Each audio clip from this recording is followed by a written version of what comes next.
Elizabeth Merrow was 30 years old when she found herself standing at the edge of a dirt road in Nebraska Territory with $7 sewn into the hem of her only decent dress and nowhere on this earth that would call her home. It was her husband's own brother who put her out, Cyrus Merrow, who stood on the porch of the farm she and her husband Thomas had broken their backs to build, and told her, without so much as a tremor in his voice, that the land was his by law now that Thomas was 2 months in the ground, and that a widow with no children and no papers to prove otherwise had no claim to anything at all. She walked away with a carpet bag, a Bible, and those $7, and 3 days later, half-starved and sun-blistered, she spent every last coin of it at a county auction on a crumbling, forgotten one-room schoolhouse on the edge of a town called Fallow Creek, a building so old and so shunned that the auctioneer laughed when she raised her hand, and said she'd bought herself a tomb. She did not know, as she pushed open that swollen door for the first time and breathed in 20 years of dust, that beneath the teacher's desk in the corner waited a letter that had never been sent, a confession that had been waiting 2 decades for someone brave enough to read it, and that in reading it, she would not only save herself, but return to an entire town something it had lost long before she was ever born. Settle in, and let us tell you the story of Eliza Merrow. If you are watching this from a place that has been written off, forgotten, or left to gather dust, tell us where you're watching from in the comments below. Eliza Foss had been raised in a household that believed a woman's mind was worth cultivating every bit as much as her hands, which was an uncommon belief in the farming counties of Nebraska Territory in the year 1888, and one that had cost her father more than a little ridicule from the men who thought a girl ought to be taught cooking and sewing and precious little else. Her father, Amos Foss, had been a circuit teacher himself in his younger years, riding from one scattered settlement to the next with a satchel of primers and a piece of chalk worn down to a nub, and though he had given up teaching to farm when Eliza's mother took ill and the family needed steadier income, he never gave up the conviction that had brought him to it in the first place, that a mind properly fed was the surest inheritance a parent could leave a child, surer than land, surer than gold. He taught Eliza her letters before she could reach the top shelf of the pantry, and by the time she was 12 she was correcting his arithmetic, which he pretended to mind and secretly delighted in.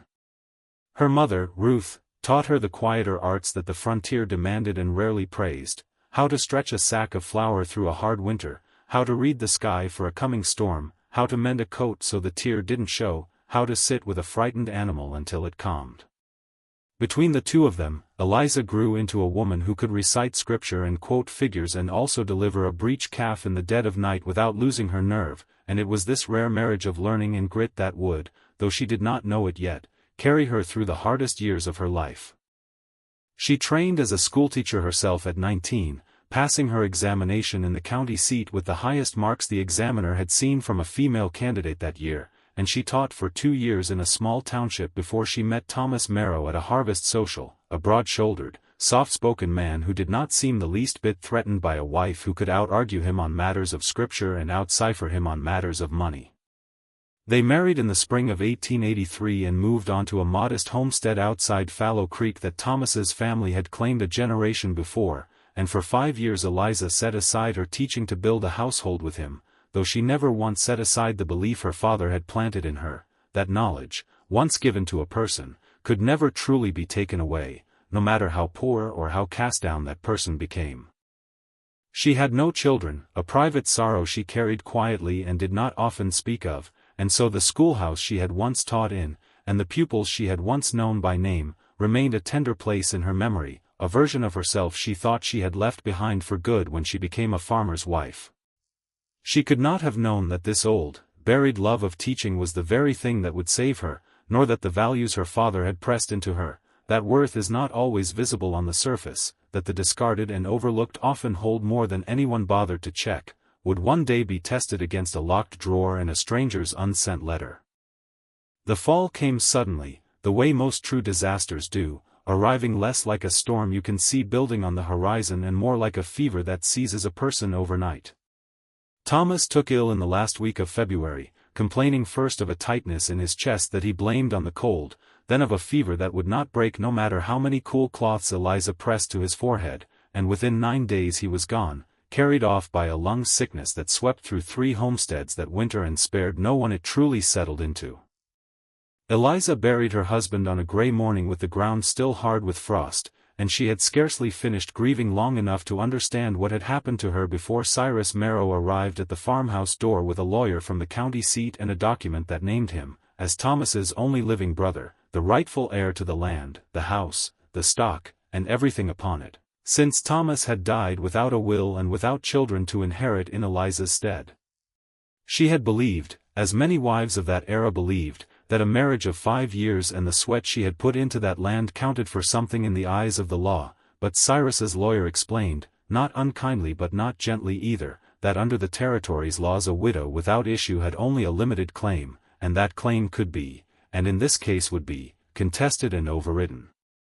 Cyrus himself said little, though Eliza never forgot the particular coldness in his eyes as he watched the lawyer speak, the way he did not once meet her gaze, as though looking at her directly might have required him to feel something about what he was doing. She suspected, though she could never prove it, that Cyrus had wanted the farm for years, resentful that Thomas, the younger brother, had been given the family homestead while Cyrus had been sent off with a smaller, poorer parcel to the north, and that Thomas's death had simply handed him the opportunity he had been waiting for all along. Eliza was given 4 days to gather her belongings.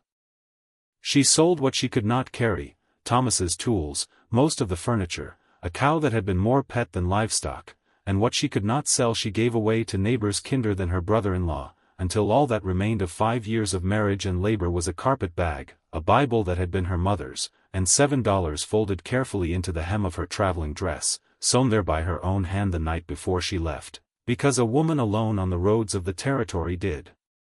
not carry money loose in a pocket if she wished to keep it. She walked the 11 miles into Fallow Creek with no particular plan beyond finding some kind of shelter before nightfall, and it was there, standing outside the courthouse where a county auction was being conducted on the steps, that she first heard the auctioneer's voice calling out a property that no one in the gathered crowd seemed to want at any price at all. The old schoolhouse standing for auction, the crier announced, was a parcel on the north edge of town that had not been used in going on 20 years, ever since the previous school had been shuttered under circumstances the man did not elaborate on beyond a knowing look exchanged among a few of the older townsfolk in the crowd, and since then it had passed through the county's hands as unclaimed property, its roof half-caved, its windows broken, its yard overgrown with thistle and wild grass, tall enough to hide a man standing in it. The county wanted only to be rid of it and collect whatever back taxes it could, and the bidding, such as it was, opened at $5 and drew no interest whatsoever, the men in the crowd chuckling and shaking their heads, one remarking loud enough for all to hear that a body would have to be a fool or a ghost to want that cursed old building. Eliza did not know, standing there with her carpet bag at her feet and her feet aching from 11 miles of walking, exactly what made her raise her hand, except that something in her, call it desperation, call it the last flickering coal of her father's old conviction that nothing discarded was ever truly worthless, rose up and answered before her better sense could stop her. She called out $7, her whole fortune, and the auctioneer, more amused than anything, brought down his gavel before anyone could think to outbid a homeless widow for a building the whole town seemed eager to forget. A few in the crowd laughed outright. An older woman near the front murmured to her companion that the poor thing didn't know what she'd bought herself, and the auctioneer himself, handing Eliza the deed, told her with a crooked smile that she'd have done better to spend her $7 on a coffin, because that old schoolhouse was as good as a tomb and always had been. Eliza said nothing in reply, only folded the deed into her bag beside her mother's Bible, and walked the half-mile north out of town toward the building that was now, for better or for far worse, entirely her own. The schoolhouse, when she reached it in the fading gray light of that first evening, looked every bit as forsaken as the crowd had promised. The door hung crooked on one hinge and gave a long groan of protest when she forced it open, and the smell that met her was the smell of 20 years of stillness, dust and mildew and mouse nest and cold ash in a stove no one had lit since before she was likely married.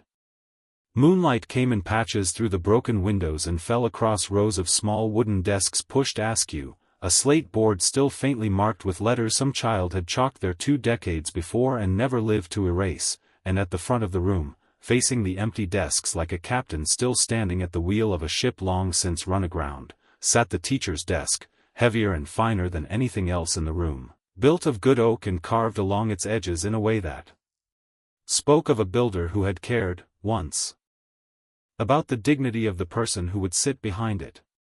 Eliza spent that first night huddled in a corner wrapped in her one blanket, too exhausted and too heartsick to do more than survive until morning, but when the sun rose she rose with it, because if there was one thing her mother had taught her it was that grief did not excuse a person from work, and work, at least, she understood. She spent the following days clearing debris, sweeping 2 decades of dust into the yard, patching the worst of the broken windows with oiled cloth, and it was on the 4th day, while attempting to move the heavy teacher's desk away from a damp wall so she might scrub the floorboards beneath it, that she noticed the desk did not want to move the way a simple piece of furniture should, that it seemed anchored somehow, and upon crouching to look beneath it she found that the desk had been fitted deliberately, cleverly, by someone who had known exactly what they were doing, with a shallow drawer built into its very underside, hidden from view unless a person got down on hands and knees and looked up into the dark space beneath the desktop, secured with a small iron latch gone stiff with rust. It took her the better part of an hour, working the latch with a bent hairpin and no small amount of patience, before it finally gave way with a groan, and inside that hidden drawer, wrapped in a square of oilcloth that had kept it remarkably dry against all those years of dust and weather, she found a single sealed envelope, yellowed at the edges, addressed in a careful, educated hand to the elders and good people of Fallow Creek, and beneath that inscription, in smaller letters, the words, "To be read only by one who has taken up this desk in earnest." Eliza sat on the floor of that ruined schoolhouse for a long while simply holding the envelope, turning it over in her hands, feeling the peculiar weight of a message that had waited 20 years for someone to claim it, before she finally broke the brittle wax seal and unfolded the pages within, and what she read that afternoon would occupy her thoughts for every day that followed. The letter was signed by a woman named Vesta Coyle, who identified herself as the schoolteacher of Fallow Creek from the year 1863 until the winter of 1868, and the letter itself was, as its opening line declared, a confession, though not, as it turned out, a confession of the crime Vesta Coyle had been accused of, but rather an explanation of the truth that lay beneath it. Eliza had heard, in her brief days back in town gathering supplies, whispers about the old schoolhouse's history, fragments really, townsfolk lowering their voices when the subject arose, and from those fragments she had gathered only that some scandal had shuttered the school 2 decades before and driven its teacher out of Fallow Creek in disgrace, never to be seen again. The letter filled in what the whispers had left out, and it did so in language so plain and so aching that Eliza found herself weeping before she had finished the first page. Vesta Coyle wrote that in the autumn of 1868, the town of Fallow Creek had been in the midst of raising funds, through subscription and church collection and the sale of communal grain, to rebuild the schoolhouse into a proper structure with a real bell and glass windows and enough desks for every child in the township, funds that had been entrusted for safekeeping to the town's banker and most respected citizen, a man named Silas Coldwell. That same autumn, Vesta wrote, she had discovered a boy of perhaps 11 years hiding in the schoolhouse loft, half-starved and terrified, an indentured farmhand who had run from a guardian in the next county known for cruelty so severe that 2 other children bound to him had already died under circumstances the local authorities had chosen not to examine too closely. Vesta, unable to turn the boy out and unwilling to hand him back to a man she believed would kill him, sheltered him secretly in the schoolhouse through the coldest weeks of that winter, feeding him from her own meager stores and teaching him his letters by candlelight after the other children had gone home, and it was on a bitter night in December, while the boy slept near the stove and Vesta worked late grading lessons, that a candle left too near a stack of dry kindling caught the schoolhouse afire. They escaped with their lives, but the building and everything in it, including the greater part of that year's rebuilding fund which Silas Coldwell claimed had been stored in a strongbox within the schoolhouse for safekeeping during construction plans, was lost to the flames. In the letter, Vesta confessed that she had told the town a lie in the aftermath, not about the fire being an accident, but about being alone in the building that night, because to admit the boy's presence would have meant surrendering him back to the man who owned his indenture papers, and this she could not bring herself to do, not even to save her own name. And so when suspicion fell upon her, when whispers began that perhaps the fire had not been so accidental after all, that perhaps the teacher herself had made off with the missing funds before setting the blaze to hide her theft. Vesta Coyle had said nothing in her own defense beyond a denial no one believed, because any true defense would have exposed the boy, and she left Fallow Creek in the dead of night rather than watch him dragged away in chains for her sake. But the letter's final pages carried the confession's true weight, the part Eliza read twice over with her hands trembling, for Vesta wrote that in the weeks before the fire, she had begun to notice discrepancies in Silas Coldwell's account of the subscription fund, sums that did not add correctly no matter how she checked his figures against her own careful records as the fund's appointed secretary, and she had come to believe, though she could never prove it before the fire consumed whatever evidence remained, that the greater part of the rebuilding money had never been in that strongbox at all on the night it burned, but had already been quietly moved by Silas Coldwell into his own private accounts under cover of the fire's convenient destruction of the ledgers. She named him plainly, in ink that had faded to brown but was still perfectly legible, as the true thief of Fallow Creek School Fund, and she wrote that she had hidden this desk drawer's secret rather than accuse a man of his standing with nothing but suspicion to support her, choosing instead to disappear quietly and let the town believe what it wished, so long as the boy she had sheltered was never made to pay for her supposed crimes.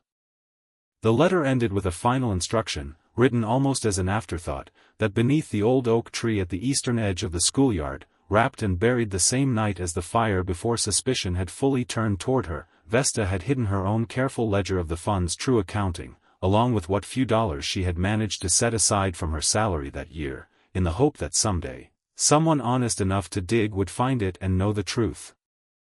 Eliza did not sleep that night, nor much of the following one, turning the letter's contents over in her mind alongside a slow, dawning fury on behalf of a woman 2 decades gone who had sacrificed her reputation, her home, and very likely her whole life's course to protect a frightened child, and had been repaid by history with nothing but suspicion and silence. She thought of her own circumstances, of Cyrus Merrow's cold eyes as he took what was rightfully at least partly hers, and felt a kinship with Vesta Coyle that ran deeper than the years between them, a shared understanding of how easily the law and the loud voices of respectable men could erase a woman who had done nothing wrong at all.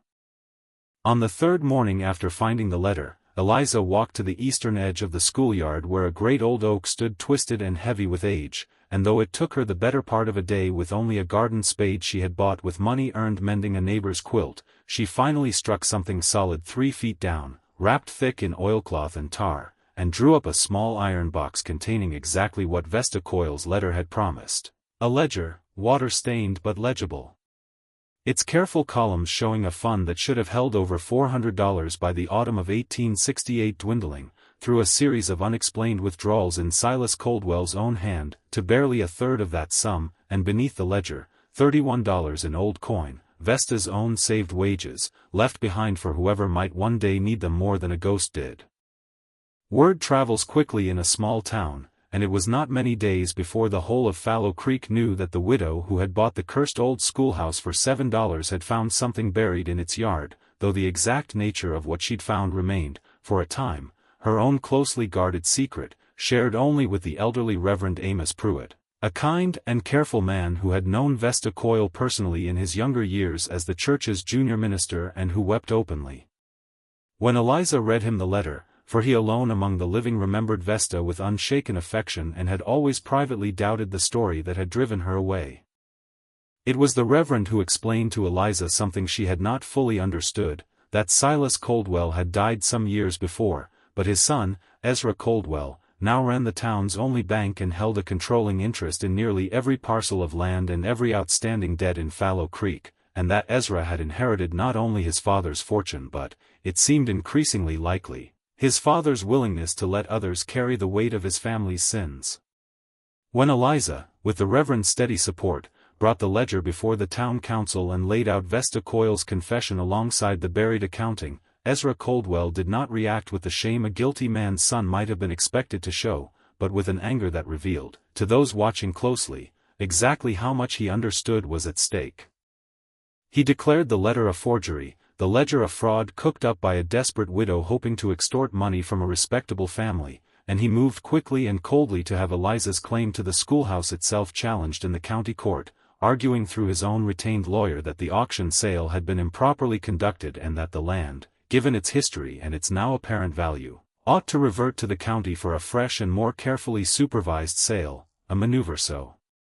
transparent that even some of Ezra's own allies in town exchanged uneasy glances, though few dared say so aloud, for the Coldwell family held the mortgage on more farms in that township than any single family ought reasonably to hold, and a great many people in Fallow Creek owed Ezra Coldwell more than they could afford to have called due. Eliza found herself, for the second time in a matter of weeks, facing the loss of a home on the strength of a powerful man's word against her own, and she understood with a clarity that frightened her that Ezra Coldwell would not stop until either the truth was buried again or she was driven out of Fallow Creek the same way Vesta Coyle had been driven out 2 decades before. But Eliza was not, by nature or by upbringing, a woman inclined to run twice from the same injustice, and where the ledger and letter alone might not have carried sufficient weight against a banker's reputation, she set about, with the patience her mother had taught her, building a case no honest court could ignore. She wrote to the county archive in the seat of government and requested the original 1868 subscription rolls, the lists of every family who had donated to the rebuilding fund and the sums recorded beside their names, and when these arrived weeks later by mail coach she cross-referenced every figure against Vesta's careful ledger with the same patient rigor her father had once used to check her own arithmetic, finding that the 2 accounts matched to the penny for every entry up until the final month before the fire, precisely where Vesta's ledger showed the unexplained withdrawals beginning. She spoke, quietly and without accusation, to older residents of the town who remembered that autumn, and found 2 elderly farmers, Otis Bramwell and his wife Nan, who recalled with sudden and startled clarity a night that year when they had seen Silas Coldwell's wagon leaving the schoolhouse well after dark, weeks before the fire, loaded with something heavy beneath a canvas covering. A memory they had never thought to connect to anything until Eliza gently asked. She found, too, through the Reverend's careful inquiries among church records in a neighboring county, evidence of a boy named Caleb Ashworth who had indeed been indentured to a guardian of ill repute and had indeed vanished from that county's rolls in the winter of 1868, only to reappear, under a different name, on the membership rolls of a church 3 counties distant, where he had grown to adulthood, married, and by Eliza's careful reckoning was very likely still alive somewhere, a living witness, should he ever be found, to the truth Vesta Coyle had died to protect. Ezra Coldwell, learning that Eliza's case had grown too substantial to dismiss as a widow's desperate fantasy, changed his approach from denial to intimidation, sending word through intermediaries that he would forgive certain debts and perhaps even offer Eliza a fair sum of money for the schoolhouse land if she would simply cease her inquiries and leave Fallow Creek quietly, an offer that made plain, more clearly than any confession could have, exactly how much he understood the truth of what his father had done and exactly how much he feared it coming fully into the light. Eliza refused him, not out of pride, but because she had come to understand, sitting in that ruined schoolhouse night after night beneath the portrait of a teacher she had never met but had come to love as a kind of sister across the years, that this was no longer only about a piece of land or even about her own survival, but about restoring to an entire town something that had been stolen from it twice over, once when Silas Coldwell emptied the rebuilding fund, and again when the town let an innocent woman's name be dragged through disgrace rather than question a wealthy man's word. She brought her full case before the county judge in the seat of government that autumn, the ledger, the subscription rolls, the sworn statements of Otis and Nan Bramwell, and a letter she had written and mailed to the distant church that held record of Caleb Ashworth, who, moved by what he read and by memories he had buried nearly as deep as the ledger itself, sent back a sworn affidavit confirming every detail of Vesta Coyle's account, down to the candle and the loft and the teacher who had risked everything to keep him from being sent back to a man who would surely have killed him. Faced with evidence that could no longer be waved away as a widow's fancy, and facing besides the quiet but unmistakable shift of public opinion in a town that did not take kindly to learning it had wronged one of its own, Ezra Coldwell's lawyer withdrew the challenge to Eliza's ownership of the schoolhouse before the judge had even finished reading the affidavit aloud, and within the month, under pressure from the county and the shame of his own exposed family history, Ezra agreed to a settlement that returned to the town, through a trust overseen by the Reverend and 2 elected townsmen, a sum equal to what his father had stolen, adjusted with interest across 20 years, money that Eliza insisted, when consulted, be used for exactly the purpose it had originally been raised for, the rebuilding and proper furnishing of the Fallow Creek schoolhouse. As for Cyrus Merrow, Eliza never sought him out nor wasted breath wishing him ill, but word reached her the following spring, carried by a traveling peddler who passed through Fallow Creek, that the farm Cyrus had taken from her had suffered 2 years of poor harvest and a barn fire of its own, and that Cyrus, deep in debt, had been forced to sell off half his acreage to cover what he owed. A piece of news Eliza received not with satisfaction exactly, but with a quiet and settled sense that the world, given enough patient time, has its own way of balancing what has been unfairly taken. By the following harvest, the schoolhouse that Eliza Merrow had bought for $7 stood rebuilt with new glass in every window and a real bell hung in a proper little tower, its walls freshly whitewashed, its yard cleared of thistle and planted instead with the beginnings of a garden the children themselves helped tend, and Eliza stood before a room of 24 pupils as its teacher, the same role she had set aside years before when she married, taken up again not because she had lost everything, but because everything she had lost had led her, by a path no one could have planned, exactly back to where she had always belonged. She hung a small portrait she had commissioned from a traveling artist's description, based on the Reverend's memory, of a young woman with dark hair and a steady gaze, above the very desk beneath which Vesta Coyle's confession had waited 20 years to be found, and beneath the portrait she had a small brass plate engraved with words she had chosen carefully, in memory of the teacher who protected what others were too afraid to protect, and whose worth this town failed once to see. It was, Eliza often reflected in the quiet of those schoolroom evenings, a strange and humbling thing to consider that she herself, 30 years old and cast out with $7 sewn into a hem, had been judged by an auctioneer's crowd as a fool for buying a building everyone else had written off as worthless, and yet that very building, dismissed as a tomb, had held within it the means to restore not only her own life but the truth and dignity of a woman 2 decades gone, and the rightful inheritance of a town that had never known what it was truly missing. She thought often, too, of her father's old conviction, carried with her since childhood, that a mind properly fed was an inheritance no one could take away, and she understood now that the same might be said of worth itself, that it did not depend upon what a crowd was willing to bid for a thing, nor upon what the law said a widow was owed, but upon what patient, careful hands were willing to look for beneath the dust that others had been too hasty, or too afraid, to disturb. Eliza Merrow, who had arrived in Fallow Creek with nothing, taught in that schoolhouse for the rest of her working years, and it is said that she kept, always, a spare seat near the stove for any child who arrived cold or frightened or in need of shelter, no questions asked, in quiet, continuing tribute to the woman whose unsent confession had, at long last, found its reader. Thank you for spending this time with Eliza's story and with the memory of Vesta Coyle, 2 women separated by 20 years who nevertheless found a way to save one another.